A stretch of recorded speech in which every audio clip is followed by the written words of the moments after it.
The day I walked into my uncle's office wearing my badge, I wasn't looking for an apology. I wasn't even sure what I was looking for. Maybe just to be seen, really seen, by the one person who had spent years making me feel invisible.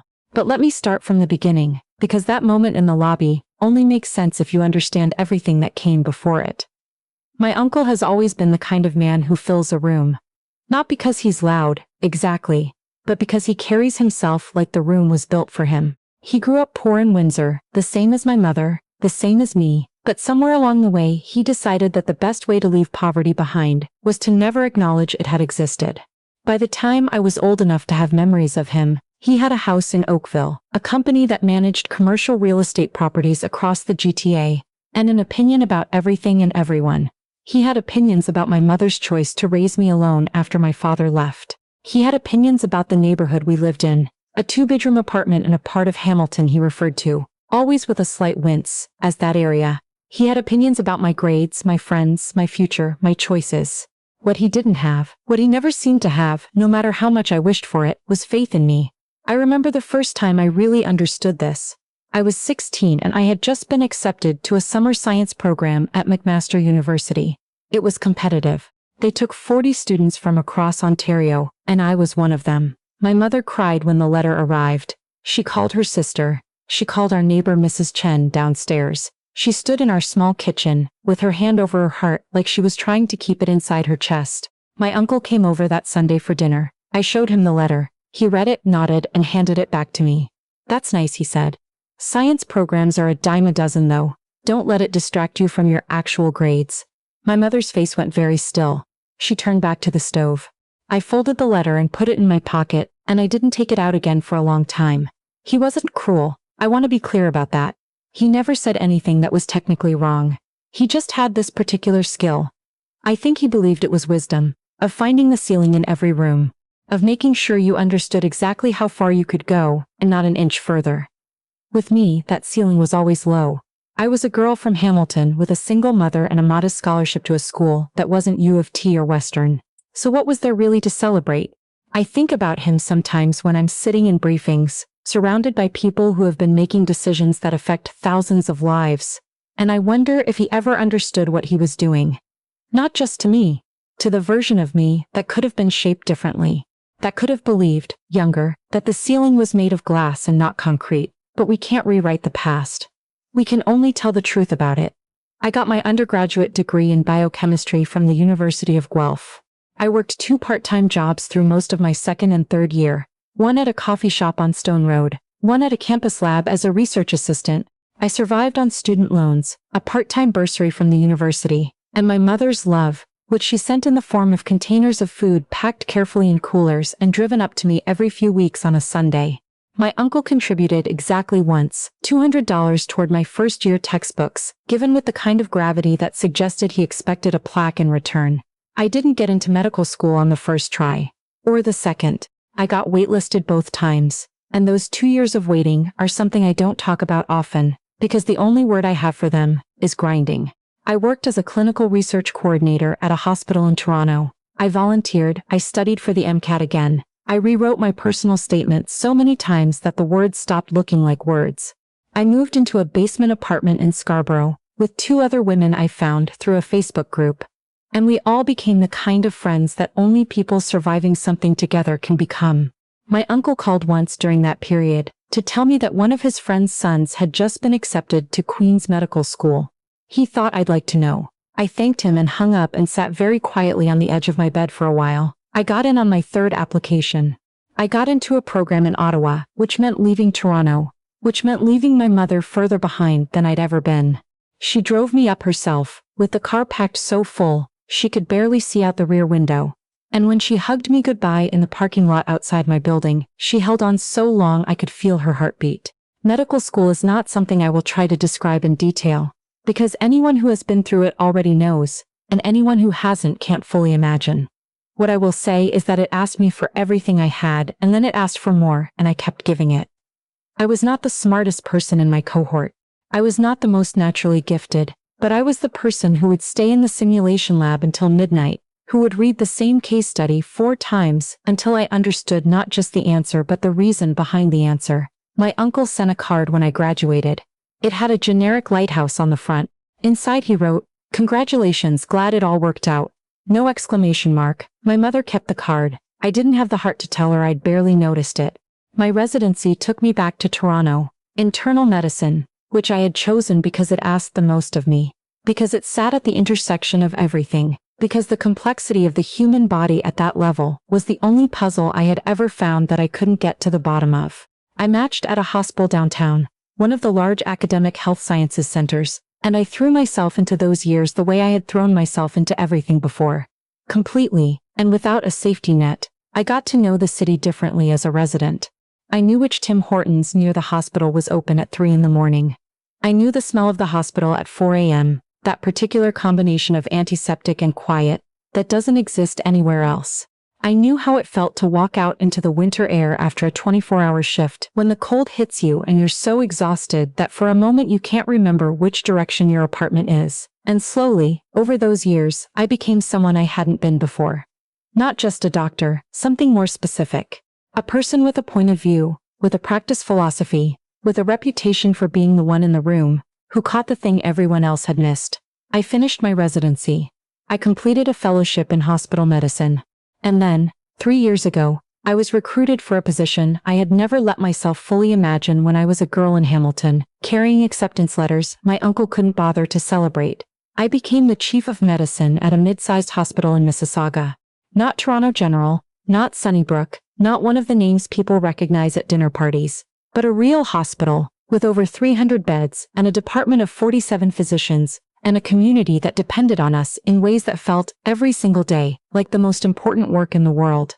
My mother called me 17 times the day the appointment was announced. I didn't pick up the first 6 because I was in a meeting. When I finally answered, she was crying so hard. I couldn't understand what she was saying for the first 2 minutes. I sat in my office with the phone pressed to my ear and let her cry, 'cause sometimes that's the only appropriate thing to do. My uncle sent a text, "Heard the news. Big job. Good luck." He didn't sign it. I saved that text actually. Not out of bitterness. Or maybe a little out of bitterness, I won't pretend otherwise. But mostly because I knew I would need to remember it someday. That it would help me understand something about what happened next. The hospital I joined had been facing some significant operational challenges. There had been leadership turnover. There were issues with physician retention. There had been a widely reported incident the year before my arrival that had damaged the community's trust in a way that 3 years later was still being repaired. The board had taken a risk in appointing someone as young as me to the role. I knew this. They knew this. The arrangement was built on the understanding that I would either prove them right or prove myself out of a career. I worked harder in those 3 years than I had in residency, which I would not have believed was possible. I restructured the department's on-call schedules. I implemented a new clinical handover protocol that cut critical communication errors by 31% in the first year. I recruited 3 physicians who had specifically said they wanted to work somewhere that was rebuilding. People who wanted to be part of a story that was still being written. I started a community advisory panel that met quarterly, and was, slowly and imperfectly, beginning to rebuild something. I did not have much of a personal life during those years. I had my mother, who I drove to see once a month on Sunday, and my 2 friends from the Scarborough basement apartment, who I managed to see every couple of months for dinner. I had a therapist I saw bi-weekly, which had become non-negotiable somewhere in residency, and which I still consider the best $40 I spend every 2 weeks. And I had the work, which was constant and consuming and, on its best days, felt like a purpose. My uncle came to the hospital in January. It was a Tuesday, which matters only because Tuesdays are my administrative mornings. I'm in my office by 7:30. I work through the backlog of reports and correspondence that has accumulated since Friday. I have a standing coffee with our chief of staff at 9:15. It is the most predictable morning in my week. His wife, my aunt, had been referred by her family doctor for an inpatient cardiology consult after presenting with symptoms that suggested a possible arrhythmia. She was admitted on a Monday evening. By Tuesday morning, she had been stabilized and was waiting for further testing. He arrived at the main entrance at 8:15 in the morning. I know this because I later pulled the visitor log. I know what happened next, because the charge nurse on the cardiology floor told me about it afterward, partly because she thought I should know, and partly, I suspect, because she had found the whole thing bewildering. My uncle had stopped at the nursing station. He was, as he always is, precisely dressed. He owns a clothing company now, alongside the real estate, and he has never in my memory worn anything that wasn't intentional. He told the charge nurse that his wife was a patient, and he needed to speak with whoever was in charge of her care.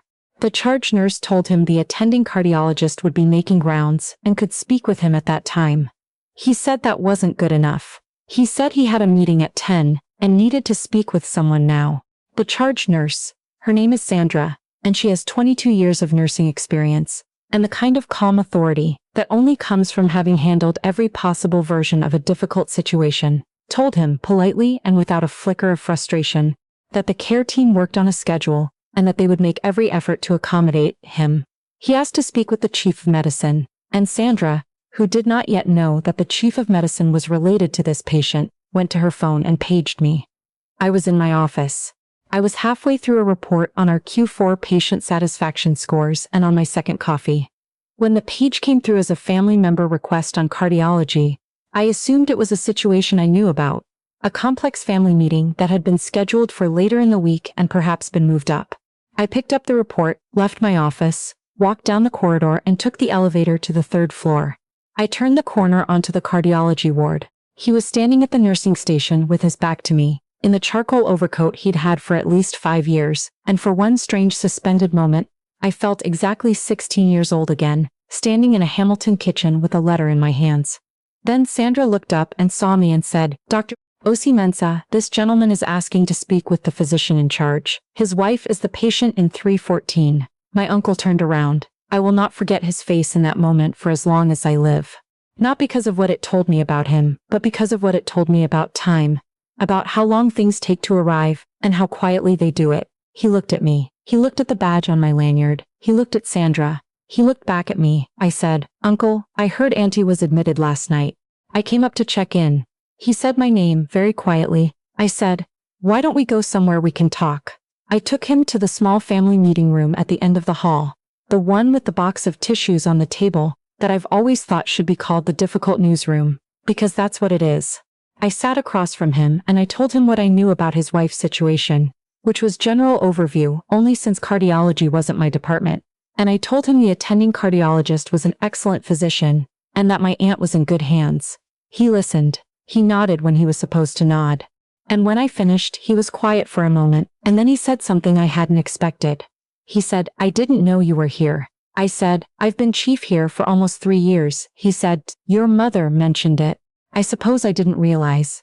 I had spent years, in the privacy of my own head, imagining a version of this conversation, a version where he apologized, where he explained himself, where he said something that made the long string of little dismissals make sense somehow, where there was a reason I could file away that would allow me to understand it.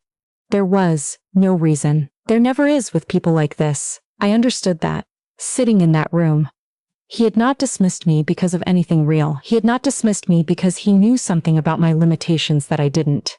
He had dismissed me because I was easy to dismiss, because I was young and female and from Hamilton, and because dismissing me cost him nothing, so he had done it without thinking, the way you do things that cost nothing. The ceiling he had built in my mind had never been about me. It had been about him. About what he could see and what he couldn't. I looked at him across that table and I felt something shift. Not dramatically, not like a door slamming or a wave breaking. More like the way the light changes in the late afternoon in October, when you're not looking directly at it, and then you glance up and notice it's gone golden without you realizing. I wasn't angry anymore. I wasn't hurt anymore, or I was, but in a way that had moved into the past tense. The way a healed break still aches in cold weather, but no longer stops you from walking. I said, "She's going to be okay. The team here is good." He nodded. I said, "I need to get back, but I'll check in on her this afternoon." He said my name again as I stood up. I waited. He said, "You've done well." It was 3 words.